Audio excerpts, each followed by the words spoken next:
ഞാൻ അദ്ദേഹത്തോട് നേരത്തെ ചോദിക്കണമെന്ന് വിചാരിച്ചു, നിങ്ങൾ സമയം കിട്ടാത്തതുകൊണ്ട് ചോദിക്കാതെ പോയത്. ഒറ്റ ചോദ്യമുള്ളൂ, ഒറ്റ വിഷയം. കോൺഗ്രസ് അധികാരത്തിൽ വന്നു വിചാരിക്കുക, ഈ പാർലമെന്റ് തെരഞ്ഞെടുപ്പിന് ശേഷം ഇന്ത്യയിൽ കോൺഗ്രസ് അധികാരത്തിൽ വന്നാൽ ഇപ്പൊ BJP കൊണ്ടുവന്ന ഈ പൗരത്വ ഭേദഗതി നിയമം റദ്ദാക്കാൻ ആവശ്യമായ നടപടി സ്വീകരിക്കുമെന്ന് രാഹുൽ ഗാന്ധിക്കും മല്ലികാർജുൻ ഖാർഗെക്കും ഇന്ത്യയിൽ പ്രഖ്യാപിക്കാനുള്ള ധൈര്യമുണ്ടോ?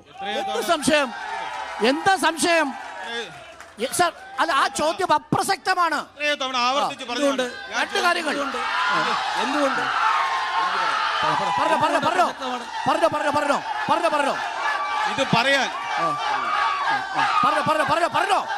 ഇത് പറയാൻ ഒരു MP പോലും ഇല്ല.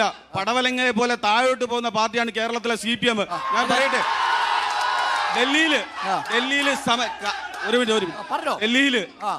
വൃന്ദാക്കാരുടെ നമ്മൾ ഇന്ത്യയിൽ എല്ലായിടത്തും കാണുന്നുണ്ട്. കാണാൻ കഴിയാത്തൊരു പാർട്ടിയായി മാറി.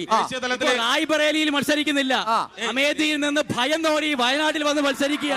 അമേഠിയിൽ നിന്ന് ഭയം ഈ ദേശീയ തലത്തില് ഇവരെ പ്രസക്തി കൂടി നമ്മൾ മനസ്സിലാക്കണ്ടേ. ഒരു സമരം ചെയ്യാൻ കെൽപ്പില്ലാത്ത വൃന്ദാക്കാരായിട്ട് അടക്കമുള്ള ആളുകൾ കായിക താരങ്ങളുടെ സമരത്തിലേക്ക് നുഴഞ്ഞു കയറിയപ്പോൾ ആ കായിക താരങ്ങളുടെ സംഘാടക സമിതി വൃന്ദാക്കാരനെ ഇറക്കി വിട്ടത് നമ്മൾ എല്ലാവരും കണ്ടതാണ്. ദേശീയ തലത്തിൽ ചോദിക്കട്ടെ, രാഹുൽ ഗാന്ധി അവിടെയല്ല പോയത്, രാഹുൽ ഗാന്ധി വയനാട്ടിലുണ്ടായിരുന്നു. അവിടെ വന്യജീവി ആക്രമണം ഉണ്ടായപ്പോൾ രാഹുൽ ഗാന്ധി മാത്രമേ ഇവിടെ വന്നുള്ളൂ. പിണറായി വിജയൻ വന്നില്ല, ഒരു CPM മന്ത്രിമാർ വന്നില്ല. രാഹുൽ ഗാന്ധി മാത്രമേ എല്ലായിടത്തും വന്നോളൂ. രാഹുൽ ഗാന്ധി കത്വയിലുണ്ടായിരുന്നു, രാഹുൽ ഗാന്ധി ഉന്നാവയിലുണ്ടായിരുന്നു, രാഹുൽ ഗാന്ധി ഹാത്രസിലുണ്ടായിരുന്നു, രാഹുൽ ഗാന്ധി വയനാട്ടിലും വന്നു. എവിടെയായിരുന്നു? പോയി. എവിടെയായിരുന്നു? വിഷ്ണു രാഹുൽ ഗാന്ധി പാർലമെന്റിലേ ഉണ്ടായിരുന്നില്ല. ഒരു നിമിഷം സാർ. വിഷ്ണു നമുക്കൊപ്പം ചേർന്നിട്ടുണ്ട്. വിഷ്ണു, പ്രധാനപ്പെട്ട ചോദ്യം ഇതാണ്. ഇന്നിപ്പോൾ തിരുവനന്തപുരത്തും ആറ്റിങ്ങലിലും ഒക്കെ ആയിട്ടുള്ള ചർച്ചാ വിഷയം, നിങ്ങളുടെ പാളയത്തിൽ നിന്ന് ചില ആളുകൾ CPM-ലേക്ക് പോയിട്ടുണ്ട്. അതിലൊരു തങ്കമണിയുണ്ട്, അദ്ദേഹം ഒരു കരവാരം പഞ്ചായത്തിലെ വൈസ് പ്രസിഡന്റാണ്. പിന്നെ സംഗീതയുണ്ട്, ഒപ്പം തന്നെ മറ്റൊരു സ്ഥാനാർത്ഥിയും മറ്റൊരു പഞ്ചായത്ത് മെമ്പറും പോയിട്ടുണ്ട്. ആറ്റിങ്ങലിലും തിരുവനന്തപുരത്തും BJP-യുടെ കോട്ടകൾ ഇളകി തുടങ്ങിയോ? തിരുവനന്തപുരത്തും ആറ്റിങ്ങലിലും BJP ചരിത്രം തിരുത്തിക്കൊണ്ട് വലിയ ഭൂരിപക്ഷത്തിൽ വിജയിക്കും എന്നുള്ള കാര്യത്തിൽ ഒരു തർക്കവുമില്ല. എന്തുകൊണ്ട്? എങ്ങനെ? കഴിഞ്ഞ കാലഘട്ടം മുഴുവൻ ഇവിടെ പാർലമെന്റിലേക്ക് അയച്ച കോൺഗ്രസ് നേതാക്കളും CPM നേതാക്കന്മാരുമെല്ലാം ഈ രാജ്യത്തിന്റെ ഭരണകൂടത്തിൽ പങ്കാളിയാകാൻ കഴിയാതെ ഈ നാട്ടിന്റെ വികസനത്തിന്റെ മുരടിപ്പിന്റെ ഭാഗമായി നിൽക്കുകയും വികസന പ്രവർത്തനങ്ങൾ എത്തിക്കാൻ കഴിഞ്ഞിട്ടില്ല. നരേന്ദ്രമോദി സർക്കാർ വന്നതിന് ശേഷമാണ് ഇവിടെ നമ്മുടെ വിഴിഞ്ഞം പദ്ധതി യാഥാർത്ഥ്യമാക്കി, ഭാരത് മാല പദ്ധതിയിലൂടെ ബൈപ്പാസ് ഉൾപ്പെടെ യാഥാർത്ഥ്യമാക്കി,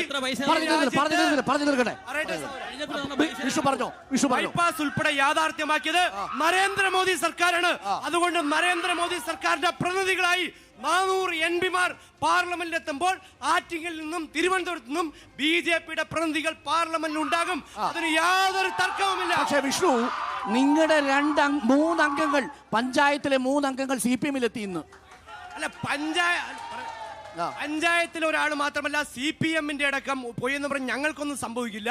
ഇതിനേക്കാൾ 4 ഇരട്ടി ആൾക്കാർ CPM-ൽ നിന്നും കോൺഗ്രസിൽ നിന്നും BJP-യോടൊപ്പം എത്തിയിട്ടുണ്ട്. BJP-യിൽ എത്തുകയും ചെയ്യും അല്ലെ? അപ്പൊ ഒരു ചോദ്യം കൂടി. തിരുവനന്തപുരം മണ്ഡലത്തിൽ രാജീവ് ചന്ദ്രശേഖർ മത്സരിക്കുമ്പോൾ കുമ്മനം രാജശേഖരന് കിട്ടിയതിനേക്കാൾ വോട്ട് കിട്ടണമെങ്കിൽ ഒരു കാരണം വേണമല്ലോ, അതെന്താണ്?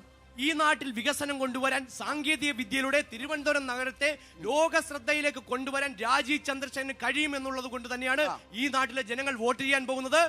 അതുകൊണ്ട് യാതൊരു സംശയവുമില്ല. ഈ രാജീവ് ചന്ദ്രശേഖർ കഴിഞ്ഞ തവണയും മന്ത്രിയായിരുന്നല്ലോ. ആ കഴിഞ്ഞ തവണയും മന്ത്രിയായിരുന്നപ്പോൾ തിരുവനന്തപുരത്തിന് വേണ്ടി എന്ത് ചെയ്തു?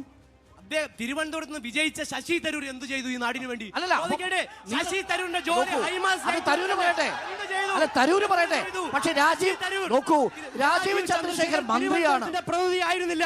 പ്രതിനിധിയായി തെരഞ്ഞെടുക്കപ്പെട്ട അടൂർ പ്രകാശും ശശി തരൂരും ഹൈമാസ് ലൈറ്റ് വയ്ക്കാനല്ലാതെ എന്ത് ഉപയോഗമാണ്? ഒരു ചുക്കിന്റെ ഗുണം പോലും ഇവരെ കൊണ്ട് ഉണ്ടായിട്ടില്ല. അതുകൊണ്ട് ശശി തരൂരിനെ ഈ തിരഞ്ഞെടുപ്പിൽ തിരുവനന്തപുരം പരാജയപ്പെടുത്തും എന്നുള്ള കാര്യത്തിൽ യാതൊരു തർക്കവുമില്ല.